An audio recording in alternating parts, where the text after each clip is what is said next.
నాకు ఫోన్లో మెసేజ్ వచ్చింది. ఆ మెసేజ్లో స్పష్టంగా నన్ను అడుగుతా ఉన్నారు, మీరు కేఎల్ఎస్ఆర్ అనే కంపెనీకి అనుకూలంగా తీర్పు ఇవ్వండి అని చెప్పి నా మీద ఒత్తిడి పెడుతున్నారు, అందుకే నేను తప్పుకుంటున్నాను అని చెప్పి జస్టిస్ శరద్ కుమార్ అనే వ్యక్తి ఎన్సీఎల్ఏటీలో ఉన్న పెద్ద ఆయన తప్పుకున్నారు. He రెక్యూజ్డ్ himself. ఇంగ్లీష్లో చెప్పాలి అంటే NCLAT judicial member alleges being approached by judge for favour recuses himself. ఒక జడ్జి గారు, ఆ మెసేజ్ ఎవరో ఆషామాషి వ్యక్తులు పంపలేదు, ఒక జడ్జి గారు పంపారు, కాబట్టి ఈ ఒత్తిడి నేను తట్టుకోలేను అని చెప్పి ఈ జస్టిస్ శరద్ కుమార్ గారు ఎన్సీఎల్ఏటీ నుంచి తప్పుకున్న వార్త. ఇది కూడా అన్ని పత్రికల్లో వచ్చింది. ద హిందూ అనే పత్రికల్లో ఇది వచ్చింది. తర్వాత ఈయన తప్పుకున్నారు. ఇది ఎవరు ఒత్తిడి తెచ్చారు? 25 ఆగస్ట్ అంటే ఈ కంపెనీకి ఇంత పవర్ఫుల్గా అండగా నిలబడి మెసేజ్లు పంపించే శక్తి ఉన్న వాళ్ళు ఎవరు ఈ దేశంలో, ఈ రాష్ట్రంలో? మీకు తెలుసు, నాకు తెలుసు. ఎవరి కార్ అయితే వారు వాడుకున్నారో ఇక ఆ వ్యక్తి ముఖ్యమంత్రి రేవంత్ రెడ్డి గారు. మరి ఆయన ద్వారా మరి ఎవరో వీరికి మెసేజ్ పంపి వీరిని ప్రలోభ పెట్టే ప్రయత్నం చేస్తే వెంటనే ఆ జడ్జి గారు కూడా తప్పుకున్నారు. అట్లాగే ఇందాక నేను చెప్పాను మీకు, ఈ కంపెనీ బినామీ కంపెనీ, ఈ కంపెనీలో బినామీ పెట్టుబడులు ఉన్నాయి రేవంత్ రెడ్డివి అని నేను చెప్పడం కాదు. 2018లోనే ఐటీ ఆ రోజు రేడ్ చేసినప్పుడే చాలా స్పష్టంగా చెప్పింది. అసలు ఏ లింకులు లేవు వీళ్ళ సాయి మౌర్య అనే కంపెనీ రేవంత్ రెడ్డి గారి కుటుంబానికి సంబంధించిన రియల్ ఎస్టేట్ కంపెనీకి. మరి లేకపోయినప్పటికీ రియల్ ఎస్టేట్ డీల్స్లోకి ఈ కంపెనీ ఎందుకు డబ్బులు పెడుతోంది అంటే కేఎల్ఎస్ఆర్ అనే కంపెనీ ద్వారా సాయి మౌర్య అనే కంపెనీలోకి డబ్బులు పంపి దాని నుంచి భూములు కొని దానిలో లాభాలు ఆర్జించే పని భూపాల్ ఇన్ఫ్రా అనే కంపెనీ. సాయి మౌర్య భూపాల్ అంటే అది కూడా రేవంత్ రెడ్డి గారి కుటుంబీకులకు సంబంధించిన కంపెనీ. దానికి కేఎల్ఎస్ఆర్ఏ మెయిన్ సూత్రధారి, కేంద్ర బిందువు. అట్లాగే ఇక్కడ ఇంకొక విషయం, 2018లో ఎన్ఫోర్స్మెంట్ డైరెక్టరేట్ ఈడీ వాళ్ళు కూడా వీళ్ళ మీద రేడ్ చేశారు. ఆ రోజు రేడ్ చేసినప్పుడు ఇప్పుడే నేను చదివాను, ఈడీ ఐటీ రేడ్ చేస్తే ఆ రోజే ఈ వార్త కూడా వచ్చింది, ఈ కంపెనీ బినామీ రేవంత్ రెడ్డి గారికి అని అనుమానాలు వ్యక్తమవుతున్నాయి అని చెప్పి వార్తలు వచ్చినాయి. ఈ అనుమానం వ్యక్తం చేయడానికి ఇప్పుడే నేను చెప్పాను, ల్యాండ్ క్రూజర్ వెహికల్ ఏదైతే రేవంత్ రెడ్డి గారు బాహాటంగా తిరిగేటాడో అది కంపెనీ కొనిచ్చిందే. అట్లాగే ఈ మధ్యనేదో దొంగతనం బయటపడే వరకు మార్చినట్టున్నారు. ఇంకా విచిత్రం ఏంటంటే ఇక రేవంత్ రెడ్డి గారు ముఖ్యమంత్రి కాగానే వీళ్ళకి రెక్కలు వచ్చినాయి. బినామీ అని చెప్పడానికి ఎందుకు చెప్తున్నా అంటే రేవంత్ ముఖ్యమంత్రి కాగానే ఇక వాళ్ళ ప్రాజెక్టులు వాళ్ళ కంపెనీ వెబ్సైట్ నుంచి తీసుకున్నాం. ఏమంటారు వీళ్ళు, మాకు ఈ మధ్య కాలంలోనే పెద్ద ఎత్తున 6,000 కోట్ల ప్రాజెక్టులు వచ్చినాయి, అమృత్ స్కీమ్ వచ్చింది, జల్ జీవన్ మిషన్ వచ్చింది, యంగ్ ఇండియా రెసిడెన్షియల్ స్కూల్స్ మొత్తం కలిపి 6,000 కోట్ల రూపాయల వర్క్స్ మాకు వచ్చినాయని చెప్పి.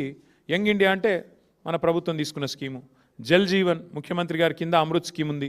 అన్నిట్లో కూడా 6,000 కోట్ల వర్కులు నేను చదువుతాను, ఎక్కడెక్కడ వచ్చినాయో కూడా చెప్తాను మీకు. ప్రశ్న ఏమంటే ఇక్కడ చూడండి మీరు, మెదక్లో R&Bలో వర్క్ ఇదంతా, ఇది ఎంతమ్మా క్వాంటమ్, ఇది దాదాపు 116 కోట్లు. ఇక్కడ ఒకటి, తర్వాత మీరు గమనిస్తే ఇది మెదక్లోనే ఇంకొకటి, improvements to Shad Nagar Parigi road, ఇదొక 135 కోట్లు. తర్వాత construction of lift irrigation scheme, ఇది ఎక్కడ, మోతే సూర్యాపేట, ఇది 1910 కోట్లు కేఎల్ఎస్ఆర్ ఇన్ఫ్రాటెక్. తర్వాత Rajiv Gandhi lift irrigation scheme, ఇది ఎక్కడ, గణపవరం కోదాడ, ఇది కూడా మరి ఇది కూడా 320 కోట్లు. ఇంకొకటి establishment of new college of veterinary science in Kodangal, ముఖ్యమంత్రి గారి బినామీ కంపెనీ కొడంగల్లో రావాలి కదా, రాకపోతే ఎట్లా, ఇక 145 కోట్లు కొడంగల్. ఆ తర్వాత ఇంకొకటి HMWS ముఖ్యమంత్రి గారి డిపార్ట్మెంటు, మిషన్ భగీరథలో కేఎల్ఎస్ఆర్కి 168 కోట్ల వర్కులు మళ్ళీ. అంటే ఈ రకంగా మొత్తం అమృత్లో, యంగ్ ఇండియాలో, రోడ్లల్లో, జల్ జీవన్లో రకరకాలుగా 6,000 కోట్ల వర్కులు ఇక్కడ ఇచ్చారు. ఎవరికి? ఈ కేఎల్ఎస్ఆర్ అనే కంపెనీ. అయితే ఇక్కడ ఇష్యూ ఏంటి అంటే ఈ కంపెనీ 2029 నుంచే దివాలా తీసింది, ఆ ప్రొసీడింగ్ స్టార్ట్ అయిందని ఇప్పుడే నేను చెప్పాను మీకు. 2023లోనే జూలై 23లోనే వీళ్ళు, అంతకంటే ముందు ఇచ్చింటే అర్థం ఉంది, 2023 కంటే ముందు ఇచ్చింటే అర్థం ఉంది.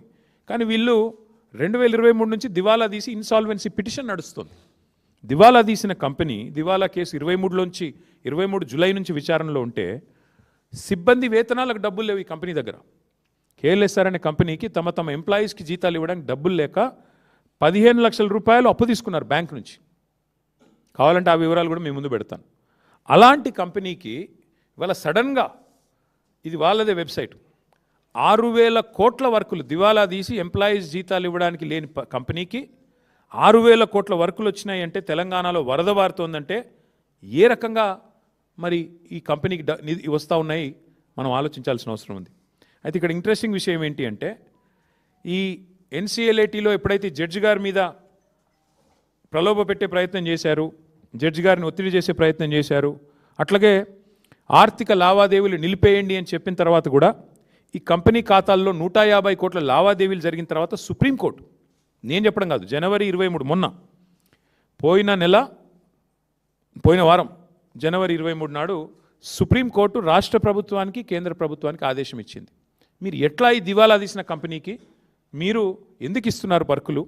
సుప్రీంకోర్టు ఎన్సీఎల్ఏటీలో ఇంత సీరియస్ విచారణ జరుగుతుంటే కంపెనీ దివాలా తీసిందని వాళ్ళే చెప్తుంటే ఎంప్లాయీస్ జీతాలకే డబ్బులు లేక 15 లక్షల రూపాయలు వాళ్ళు లోన్లు తీసుకుంటుంటే ఎందుకు ఈ కంపెనీకి మీరు ఇంత పెద్ద ఎత్తున సపోర్ట్ చేస్తున్నారు అంటూ మరి సుప్రీంకోర్టు విచారణకు ఆదేశించింది.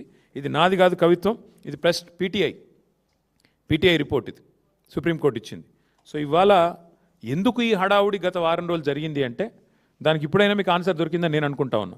ఎందుకు అంటే తన బినామీ భాగోతం, తన బినామీ యొక్క కుంభకోణం, 6,000 కోట్ల వర్కులు ఏదైతే ఈ రాష్ట్ర ప్రభుత్వం కేఎల్ఎస్ఆర్ అనే కంపెనీకి, ముఖ్యమంత్రి గారి బినామీ కంపెనీకి ఇచ్చిందో దాన్ని బయట పెట్టక తప్పని పరిస్థితి. ఇప్పుడు సుప్రీంకోర్టు చెప్పిన తర్వాత రాష్ట్రము కేంద్రం విచారించాల్సిందే, కాబట్టి తప్పని పరిస్థితి.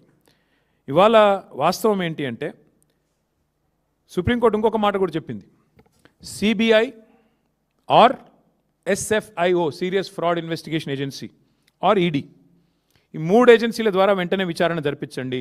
నేను చదువుతాను, ఒకసారి వినండి. The supreme court on January 23rd sought responses of the Center, Telangana, CBI, ED and SFIO on a plea seeking an independent probe into multi-crore corporate fraud involving alleged collusion of state authorities and a high-ranking member of the judiciary. This is a PTI report, not mine. So point ఏంటంటే ఈ ఫ్రాడును, ఈ బినామీ భాగోతాన్ని దాచడానికే గత వారం 10 రోజులు నానా తంటాలు పడి పాపం మిమ్మల్ని ఇబ్బంది పెట్టి మీరు రోడ్ల మీదకి వచ్చి మా నాయకులు, మా కార్యకర్తలు ఇబ్బంది పడి ఏం జరిగిందయ్యా ఇందులో అంటే ఇవి అసలు విషయం. ఈ దొంగని, ఆ కుర్చీలో కూర్చున్న దొంగని ఇద్దరు పరస్పరం తమ బినామీ భాగోతం బయటికి రాకుండా ఉండడం కోసమే దావోస్ నుంచి ఆదేశాలు ఇచ్చి మరి ఈ డ్రామా నడిపారు. అందుకే ఇప్పుడు ఈ ప్రజల ముందు ఈ విషయాన్ని పారదర్శకంగా మేము ఉంచుతా ఉన్నాం. ఈ దివాలా తీసిన కంపెనీకి 6,000 కోట్లు తెలంగాణలో వర్కులు ఎందుకు ఇచ్చారు, ఏ బేసిస్లో ఇచ్చారు, సూటిగా మేము అడుగుతా ఉన్నాం. వెంటనే ప్రభుత్వం సమాధానం చెప్పాలని చెప్పి కూడా డిమాండ్ చేస్తూ ఉన్నాం. అట్లాగే కోర్టు, సుప్రీంకోర్టు ఏదో ఆషామాషి కోర్టు కాదు, సిబిఐ దర్యాప్తుకు ఆదేశించిన, ఎన్సీఎల్ఏటీ లావాదేవీలు నిలిపేయాలని ఆదేశించిన 1,000 కోట్ల కొత్త కాంట్రాక్టులు ఎందుకు ఇచ్చారు, ఎలా ఇచ్చారు, దీనికి సమాధానం ఎవరు చెప్తారు ఈ గవర్నమెంట్లో చెప్పాలని చెప్పి కూడా మేము డిమాండ్ చేస్తూ ఉన్నాం.